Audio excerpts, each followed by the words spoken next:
প্রিয় ছাত্রছাত্রীরা, আজকে আমি তোমাদেরকে এই ভিডিওর মাধ্যমে ক্লাস 5 এর যে সমস্ত প্রশ্নগুলো দেওয়া আছে পরিবেশের সেকেন্ড সামেটিভের জন্য অর্থাৎ দ্বিতীয় পর্যায়ক্রমিক মূল্যায়নের জন্য 5 নম্বর স্কুল পেজ নম্বর 210 সেখানে যে সমস্ত প্রশ্নগুলো দেওয়া আছে সমস্ত প্রশ্নের উত্তর আমরা আলোচনা করব আজকে এই ভিডিওর মাধ্যমে। তোমরা ভিডিওটা শুরু থেকে শেষ অবধি অবশ্যই দেখবে এবং চ্যানেলে যদি নতুন হয়ে থাকে অবশ্যই তোমরা চ্যানেলটাকে সাবস্ক্রাইব করে রাখবে পরবর্তী যে স্কুলগুলো আছে সেগুলোর প্রশ্ন উত্তর পাওয়ার জন্য।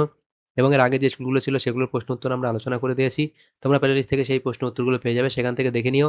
সেই কোর্স যে অপশন আছে সেখান থেকে পেয়ে যাবে, সেখান থেকে দেখে নিও সেই প্রশ্ন উত্তরগুলো। আজকে আমরা এই 5 নম্বর স্কুলের প্রশ্ন উত্তরগুলো আলোচনা করব এবং এখানে দেখো যে প্রশ্নগুলো আছে সেগুলোর পিডিএফ তোমরা পরবর্তীতে আমাদের টেলিগ্রাম চ্যানেল থেকে পেয়ে যাবে। ডেসক্রিপশনে আমাদের টেলিগ্রাম চ্যানেলের লিঙ্ক দেওয়া হয়েছে, সেখানে তোমরা যুক্ত হয়ে যাবে।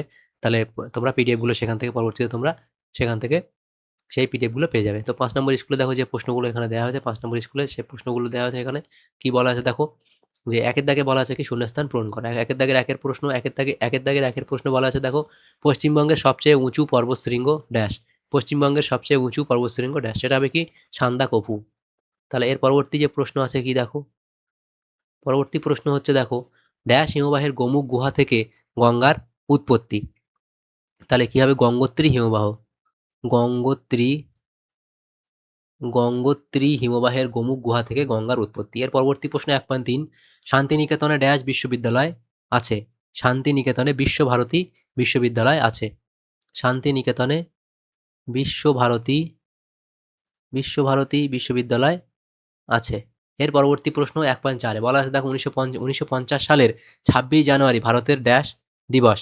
ভারতের প্রজাতন্ত্র দিবস। ভারতের প্রজাতন্ত্র দিবস। এর পরবর্তী প্রশ্ন বলা আছে দেখো 1.5 কি বলা আছে দেখো, গঙ্গা নদী ড্যাশ সাগরে মিশেছে। গঙ্গা নদী ড্যাশ সাগরে মিশেছে। তাহলে কি হবে, বঙ্গোপসাগরে মিশেছে। বঙ্গোপসাগরে বঙ্গোপসাগরে মিশেছে। গঙ্গা নদী বঙ্গোপসাগরে মিশেছে। এর পরবর্তী প্রশ্ন কি দেখো, পরবর্তী প্রশ্ন বলা আছে দেখো, যে 2 এর দাগের প্রশ্ন, সঠিক উত্তরটি নির্বাচন করে লেখো। 2 এর দাগের একের প্রশ্ন 2.1 কি বলা আছে, 2.1 কি বলা আছে, বঙ্গভঙ্গ কত সালে হয়েছে। বঙ্গভঙ্গ কত সালে হয়েছে। তো দেখো 1950, 1915, 1905। তাহলে অপশন গ হবে সঠিক উত্তর, 1905 খ্রিস্টাব্দে হয়েছে। এর পরবর্তী প্রশ্ন বলা আছে দেখো 2.2, সেখানে কি বলা আছে 2.2 এ বলা আছে, 2.2 এ কি বলা আছে দেখো, মানুষের দুটি সম্পদ হলো সেটা হলো স্বাস্থ্য আর বুদ্ধি। 2.3 বলা আছে ফজলি আমের জন্য বিখ্যাত। ফজলি আমের জন্য বিখ্যাত, সেটা হবে অপশন গ অর্থাৎ মালদা। এর পরবর্তী প্রশ্ন 2.4 বলা আছে একটি জৈব সার হলো। তাহলে ফজলি আমের জন্য বিখ্যাত সেটা কোনটা হবে, সেটা এখানে হবে কোনটা, মালদা। এর পরবর্তী প্রশ্ন 2.4 বলা হয়েছে একটি জৈব সার হলো কোনটা, সেটা হবে এখানে অপশন গ অর্থাৎ অপশন গ অর্থাৎ কম্পোস্ট। এর পরবর্তী প্রশ্ন 2.5 বলা আছে দেখো, একটি পরিবেশ বান্ধব পরিবহন হলো কি, সেটা হবে এখানে একটি পরিবেশ বান্ধব পরিবহন হলো এখানে অপশন খ। অপশন খ হবে এখানে, অপশন খ হবে সঠিক উত্তর অর্থাৎ টোটো গাড়ি। তাহলে এখানে এমসিউ টাইপ যে প্রশ্নগুলো ছিল সেগুলো হলো।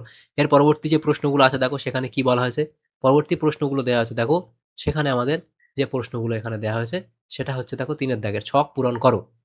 তো এখানে শহরের বৈশিষ্ট্য, সদর শহর এবং জেলার নাম। 3.1 বলা আছে দেখো, মদন মোহন মন্দির। তো এখানে জেলা, সদর শহর আর জেলার নাম। তাহলে সদর শহর কোনটা, সেটা হবে কোচবিহার। সদর শহর হলো কোচবিহার। সদর শহর হলো এটা কোচবিহার এবং জেলার নাম সেটা হচ্ছে কোচবিহার। জেলার নামও কোচবিহার। এর পরবর্তী প্রশ্ন দেখো বলা হয়েছে কি, দেখো চিংড়িখালি দুর্গের ভগ্না ভগ্নাবশেষ। চিংড়িখালি দুর্গের ভগ্নাবশেষ। তাহলে সেটা এখানে হবে দেখো, সদর শহর হচ্ছে আলিপুর। সদর শহর হলো আলিপুর। সদর শহর হলো কোনটা, আলিপুর। সদর শহর হলো আলিপুর। আর এরা জেলার নাম হচ্ছে কি, জেলার নাম হচ্ছে দক্ষিণ চব্বিশ পরগনা। দক্ষিণ চব্বিশ পরগনা। দক্ষিণ চব্বিশ পরগনা। এরপরে হচ্ছে কুলিক পাখিরালয়। কুলিক পাখিরালয় সেটা হবে সেটা হচ্ছে এখানে রায়গঞ্জ। সদর শহর হলো রায়গঞ্জ। রায়গঞ্জ সদর শহর রায়গঞ্জ। আর এটা জেলার নাম হচ্ছে উত্তর দিনাজপুর। উত্তর দিনাজপুর। উত্তর দিনাজপুর। এর পরবর্তী প্রশ্ন দেখো, আবহাওয়া অফিস সেটা হবে, আবহাওয়া অফিস সদর শহর হলো কি, সদর শহর হলো কলকাতা। আবহাওয়া অফিস সদর শহর হলো কলকাতা এবং জেলার নাম হলো কলকাতা বা আলিপুর। জেলার নাম হলো কলকাতা বা আলিপুর। কলকাতা বা আলিপুর।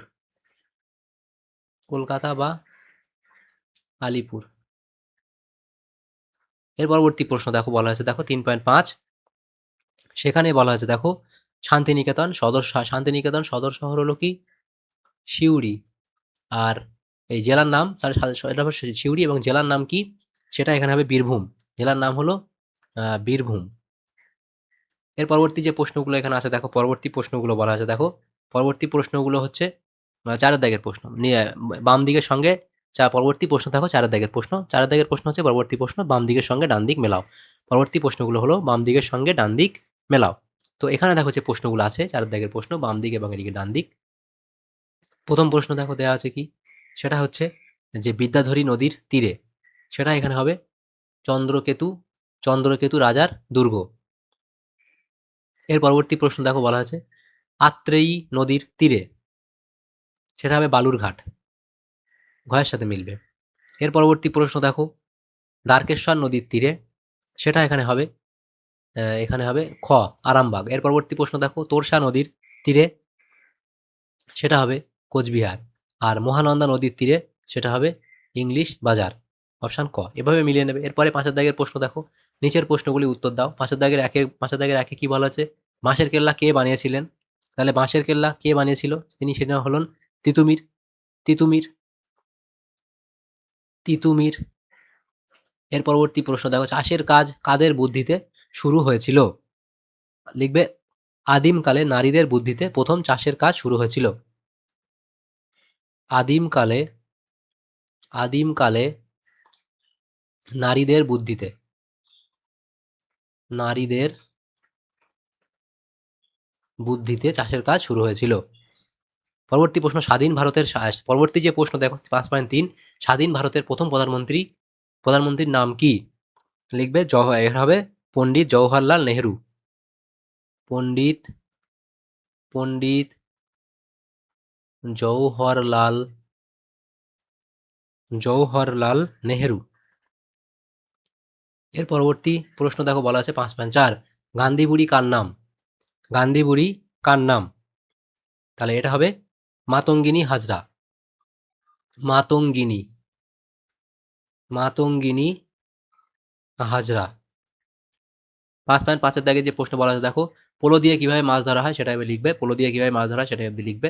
6-এর দাগে যে প্রশ্নগুলো আছে দেখো, সেটা নেক্সট পেজে আমরা আলোচনা করবো। 6-এর দাগের প্রশ্ন, 6-এর দাগের একের প্রশ্ন কি বলা আছে দেখো, যে এখানে বলা হয় 6-এর দাগের একের যে প্রশ্ন, সেটা বলা আছে দেখো যে গঙ্গা নদীর গতিপথ, এটা লিখবে। পরবর্তী প্রশ্ন 6.2, সেটা হচ্ছে দেখো এখানে কি বলা হয়েছে যে সবুজ বিপ্লব। তাহলে সবুজ বিপ্লব সম্পর্কে অবধি লিখে দেবে। তাহলে সবুজ বিপ্লব সম্পর্কে তোমরা এই অবধি লিখে দেবে এই প্রশ্ন। তাহলে সবুজ বিপ্লব সম্পর্কে অবধি লিখলে ওই প্রশ্ন উত্তর হয়ে যাবে। তাহলে এখানে যে প্রশ্নগুলো ছিল দেখো ক্লাস 5-এর পরিবেশের যে সমস্ত প্রশ্নগুলো ছিল, সেগুলো আমরা আলোচনা করলাম আজকে এই ভিডিওর মাধ্যমে। এটা কত নম্বর স্কুল ছিল? ক্লাস 5-এর 5 নম্বর স্কুল ছিল। 5 নম্বর স্কুলে যে সমস্ত প্রশ্নগুলো ছিল, সমস্ত প্রশ্নের উত্তর আমরা আলোচনা করলাম আজকে এই ভিডিওর মাধ্যমে। তোমাদের যদি সামান্যতম উপকার এসে থাকে, ভিডিওটা অবশ্যই লাইক করবে, বেশি বেশি করে বন্ধুদের সাথে শেয়ার করবে। আর পরবর্তী যে স্কুলগুলো আছে সেগুলোর প্রশ্ন উত্তর পাওয়ার জন্য অবশ্যই তোমরা আমাদের চ্যানেলটাকে সাবস্ক্রাইব করে রাখবে। Thank you. Thanks for watching.